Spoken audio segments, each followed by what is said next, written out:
S'il y a bien une journaliste connue, reconnue au Québec, c'est vous, Denise Bombardier. J'allais presque dire, vous représentez finalement la journaliste libre, indépendante, que vous avez toujours été, que vous racontez dans un livre de souvenirs qui d'ailleurs s'appelle « Une vie sans peur et sans regret ». Parce que vous dites au fond, d'abord, pas de peur, parce que déjà toute petite, vous vous êtes rebellée quelque part. C'est-à-dire que j'ai eu trop peur quand j'étais petite, au fond. J'ai eu trop peur trop vite. Parce que mon père me terrifiait, je raconte l'histoire. D'ailleurs, j'ai jamais essayé de mettre, par exemple, un diagnostic sur sa folie, parce qu'il était fou, quoi. Oui. Hein, c'est pas parce qu'il nous battait, c'est pas parce qu'il nous agressait sexuellement, c'était pas ça. C'est que j'ai dit, mon père était un terroriste familial. Dès qu'il rentrait dans la maison, c'était terrible. Il passait son temps à hurler. Qui était très présent dans ce Québec. De quelles années? Dans ces moments-là, on était avant la Révolution tranquille. La fin des années 40, les années 50. Mais le patriarcat, c'est même pas ces critères-là qui servent. Pourquoi, quand il entrait dans la maison, que ma mère était là, que j'avais 2 ans et demi, 3 ans, il rentrait, il me disait, mais tabarnak de chienne, de calice. Il venait fou, pour rien. Parce qu'il n'y avait pas la serviette, n'était pas près de près de sa main, ou n'importe quoi. Ça reflétait finalement ça aussi, votre envie d'être indépendante. Vous l'avez ressenti très tôt. C'est-à-dire que, comment vous dire, je me suis blindée. Et vous savez, je suis comme spectatrice de moi-même et je me dis comment j'ai fait pour passer à travers ça et garder cette énergie que j'ai. J'ai une énergie, je le sais. Et après ça, on est blindé. Ou on s'écrase, ou il n'y a plus rien qui nous... Parce qu'à travers ces souvenirs, à travers ce livre, c'est aussi le Québec de cette époque que vous racontez. Mais vous savez, mais moi, je vivais dans ma maison une réalité, et quand j'arrivais à l'école, c'était toute une autre réalité. Et au fond, ça m'a servi dans mon métier. Et je me rends compte aussi que mon père, qui voulait qu'on aille à l'école anglaise. Pourquoi? Parce qu'il ne voulait pas qu'on aille à l'école catholique. Et il n'y avait que du système protestant-catholique. Et alors donc, mon père, il parlait du Québec, CUL. Mon père parlait contre les curés dans ce Québec très, très fermé. Ce Québec où l'Église était toute puissante. J'entendais ce discours qui était un discours sacrilège, n'est-ce pas, à mes yeux. Parce qu'à l'école, qu'est-ce qu'on nous racontait? À l'école, on nous transmettait cette culture à l'eau bénite que j'ai décrite aussi. Oui, mais que vous allez vivre, parce que vous allez aller évidemment dans des écoles catholiques. Oui, mais j'adorais les sœurs. J'adorais les sœurs parce que elles m'apprenaient à écrire et à lire. Et j'ai aimé la langue française. J'ai aimé ma langue. J'étais fière de ma langue. Et elles nous donnaient l'occasion d'être fiers. Hein? Oui. Quand on faisait des dictées, on faisait des fautes, on avait honte de faire des fautes. Maintenant, vous racontez ça, ils disent, vous aviez honte, il n'y a pas d'affaire à avoir honte. Oui, parce qu'on avait honte, donc on se corrigeait. Oui, mais l'amour de la langue aussi. Oui. Alors, ça va vous donner envie de faire du théâtre, et puis après de faire de la télévision. Oui. Oui, parce que ma mère voulait que je sois comédienne. Ma mère, au fond, elle voulait que je sois à l'avant-scène. Et je crois que j'ai dépassé ses propres rêves, quelque part. Oui. Parce qu'elle ne sait pas... Elle sait pas. Et quand je me souviens, je raconte dans mon livre, quand j'ai reçu la première fois la Légion d'honneur, je dis la première fois parce qu'après on m'a élevée en grade, et qu'on est à l'Élysée, je suis avec ma mère, on est en 93 je crois, et on entre à l'Élysée, et on marche dans le corridor qui mène à la salle, et je dis à ma mère, tu vois maman, parce que notre adresse à Montréal, dans l'enfance, c'était 83-12 de Gaspé. Je dis à ma mère, tu vois, maman, 83-12 de Gaspé jusqu'à l'Élysée. Et ma mère, qui me regarde, me dit, mais c'est normal. Avec toi, c'était normal. Ce que ça arrive, c'est incroyable quand même. Elle s'est dit, votre mère, vous étiez incroyable, déjà dès le départ. Il y a quelque chose. Oui. Et puis, et quand elle dit après au président Mitterrand, à la fin de la cérémonie, elle dit, je le raconte, vous savez, elle dit, vous savez, Monsieur le Président, si j'étais français, je voterais pour vous. Fait qu'il dit, ah bon, pourquoi? Elle dit, parce que vous avez du jugement. Et il lui répond, mais pourquoi? Personne ne disait à Mitterrand, vous avez du jugement. Personne n'avait jamais dit ça. Et alors, il dit, mais pourquoi? Parce que ça l'amuse. Puis en plus, elle a l'accent, beaucoup. Et, elle dit, parce que vous avez donné la Légion d'honneur à ma fille. Voilà. Au fond, le rapport, ma mère, je lui dois beaucoup parce qu'elle a voulu que je m'en sorte. C'était un milieu aussi où tout le monde autour n'était pas instruit. Elle avait fait plus d'études que tous les autres dans sa famille parce qu'elle était la 11e de la famille. C'est ça. Et elle aurait voulu continuer. Mais c'est vrai que elle voulait que je me sorte de cette misère culturelle. Ouais, et vous allez vous battre. Alors, évidemment, vous disiez, vous faites de la télévision, Radio-Canada, vous avez envie de faire aussi du théâtre, mais par exemple, vous croisez un type qui va avoir des gestes déplacés à votre égard. Oui, vous êtes et ça expliquera à peine sorti de l'enfance. Oui. J'avais 11 ans. Et ça explique ma sortie. Après, vous savez, quand j'ai fait cette sortie chez Pivot avec Madinef... On va en parler parce que vous le racontez aussi dans ce livre. D'accord. Oui. Alors donc, évidemment, c'était un réalisateur qui faisait que des émissions avec les enfants et personne dans la direction se demandait pourquoi il n'acceptait pas de faire des émissions avec des adultes. Mais en fait, c'était un prédateur d'enfants. Et oui, ça m'est arrivé. Et quand je suis revenue de la télévision, parce que durant l'été, il avait demandé à ma mère de m'envoyer pour faire du ménage dans ses dossiers. Et au bout de 3 jours, c'était pas tout à fait le ménage d'un dossier qu'il voulait que je fasse. Et puis bon, alors, il m'a abusé. Il m'a pas violé, mais il m'a abusé. Oui. Alors, dans les années 90, vous l'avez dit, donc... Et là, j'ai compris une chose, et ça m'a appris une chose. Je lui ai dit à ma mère, je veux plus aller à Radio-Canada. Et ma mère m'a dit, mais voyons donc, tu vas perdre ton émission. Et là, j'ai compris, parce qu'après, à chaque fois que j'ai vu des cas comme ça, la mère qui ne comprend pas, ou qui ne veut pas comprendre, ou qui ne peut pas imaginer de comprendre. Enfin, je ne porte pas... Mais j'en ai voulu à ma mère toute ma vie à cause de ça. Qu'elle n'avait pas compris, alors que j'ai demandé à une petite amie de m'accompagner. Et la deuxième fois qu'elle est revenue avec moi, là, j'étais plus seule avec lui dans son bureau. Ça a été fini. Elle m'a dit, j'ai plus besoin de toi. Voilà. Et elle a compris. Et puis ma mère n'avait pas compris. Ça, vraiment, ça a été une des... Comment dire ? Ça a été une des blessures de ma vie. Oui, dans les années 90, je le disais. Et après, alors là, on va reparler, je vous le disais à l'instant, de cette émission chez Pivot, Apostrophe. Bernard Pivot, merveilleux, qui vous reçoit et qui vous a reçu souvent, et qui a invité un écrivain, Gabriel Maznef, et vous lisez son livre avant d'aller sur l'émission, et vous dites à votre éditeur, c'est pas possible, je ne vais pas rester sans rien dire, parce qu'il y a des choses épouvantables dans ce livre, et il vous dit non, surtout ne dis rien, parce que... Non, il m'a dit, écoute, non, il m'a pas dit ça, c'était Claude Cherki, il m'a dit, écoute ma petite Denise, il faut que tu saches une chose à Paris, dans les milieux parisiens, si tu fais ça, ça va casser ton livre. Ils vont t'assassiner. Oui. Et bien, vous le dites, pendant l'émission, vous créez un énorme scandale. Vous interpellez Gabriel Maznef, parce qu'il avait écrit dans son livre des choses... Mais il avait écrit comment il sodomisait les petites filles, les petits garçons, les petites filles qui allaient chercher au lycée. Et elles étaient mineures. Et il a défendu la même position sur le plateau. Et ce n'était pas un roman qu'il a écrit, c'est un journal, n'est-ce pas? Le journal inachevé, je crois. Et ben moi, je ne pouvais pas... et j'ai été content. Enfin, j'ai trouvé ma satisfaction beaucoup plus tard. Je pense que c'est il y a 2-3 ans, Le Monde a fait un grand papier pour expliquer que la pédophilie, c'était accepté dans les milieux parisiens, en France, mais enfin surtout dans les milieux littéraires, intellectuels.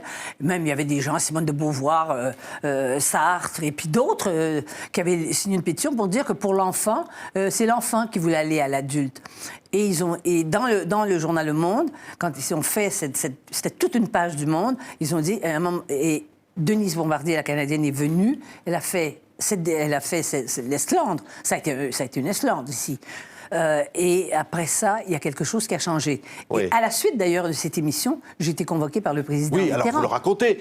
François Mitterrand, président de la République, vous reçoit, vous parle de choses et d'autres. Et puis, vous savez très bien que c'est à cause de l'affaire Maznef. Non, mais il me faisait venir pour ça. Mais et il vous dit à un moment, ce Maznef. Et en fait, parce qu'il avait... Maznef racontait dans son livre qu'il avait rencontré François Mitterrand. C'est-à-dire qu'il avait été invité avec d'autres écrivains à l'Élysée. Et que donc Mitterrand essaye de montrer... Et que le président lui avait dit, cher Maznef, continuez votre bon travail. Alors, le bon travail, on ne savait pas si c'était de sodomiser l'enfant. Mais Mitterrand fera savoir qu'il vous a reçu... explicitement fera un communiqué pour dire qu'il vous a reçu pour essayer de se démarquer. Parce qu'il voulait prendre sa distance, mais bien sûr. Et puis en plus, le président Mitterrand, c'était pas un pédophile. Et il m'a dit, vous savez, il est vrai, m'a-t-il dit, que je lui ai trouvé quelques qualités à un moment donné. Malheureusement, il a sombré, et c'est dans l'ordre, dans la religion orthodoxe. et la pédophilie. Ouais. Et il m'a dit, vous connaissez le milieu parisien, ils veulent toujours être affranchis de tous les codes et de toutes les morales. Il m'a dit ça, le président. Parce que n'oubliez pas que le président Mitterrand, il venait d'un milieu catholique provincial quand même. Hein? Oui. Bon. Et il savait très bien qu'en sortant de l'Élysée, j'allais raconter ça à tout le monde. Oui. C'est ce qu'il voulait. Oui. Et puis en plus, c'est la seule fois où il m'a reçu, où l'Élysée a émis un communiqué officiel via l'AFP. C'est ça. Et alors après, Ça fait, vous avez, après, dans ce scandale que suscite cette émission de télévision, vous vous retrouvez un jour chez LIP avec M. Parizeau. Oui. Un homme politique éminent Mais là, du Québec. c'est Solers et à côté, il y a Philippe Solers, qui avait, quelques jours auparavant, qui vous avait, qui avait insulté. C'est-à-dire qu'il avait dit que j'étais mal baisée, comme Jacques Lanzmann avait dit que la mal baisée retourne sur ses banquises et se gèle le cul dans Libération. Oui. Parce alors là, que vous savez ce qui arrive. Alors chez LIP, vous dites à Parizeau très fort pour que Solers s'entende. Qu'est-ce que vous dites? Je dis, Monsieur le Premier ministre, à côté, c'est Philippe Solers. J'ai dit, c'est celui qui dit que j'étais mal baisée, donc qui insulte tous les Québécois que j'ai pu connaître. Et là, vous le dites très fort pour qu'il entende, Solers. Et je crois que ça...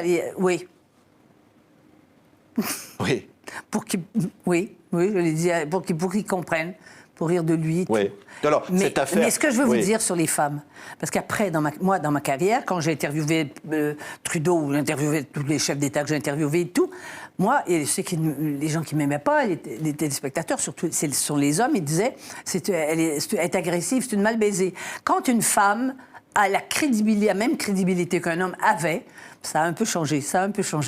Qu'est-ce qu'on dit? On dit, c'est parce qu'elle est mal baisée. Donc, on s'attaque au système génital. Et un jour, j'ai appelé un de mes confrères qui avait écrit des niaiseries, dans un éditorial, et des gens lui avaient répondu. Je lui ai dit, dites-moi, vous, est-ce qu'on vous dit que vous n'avez pas de couilles et vous ne bandez pas quand on n'aime pas vos papiers politiques? Vous voyez la différence entre le traitement entre les hommes et les femmes. Voilà. Ça, c'est bien vous, Denise Bombardier. Votre franc-parler, c'est ce qui a fait finalement votre réputation, qu'il faut vous étiez une voix du Québec en France. Vous avez tellement aimé la France. Alors vous êtes ami avec Jean-François Revel, vous rencontrez les grands intellectuels, votre vie est transformée avec Perfit, Benoît de Groot, tant d'autres. Oui, mais je dois dire que la France m'a accueilli et la France m'a donné de très très grandes joies. Et la France, c'est mon pays. Et figurez-vous, je vais vous dire que pour ce livre-là, mon mari, qui est historien, spécialiste du XVIIIe siècle français, mais néanmoins anglais, mon mari a regardé ma généalogie.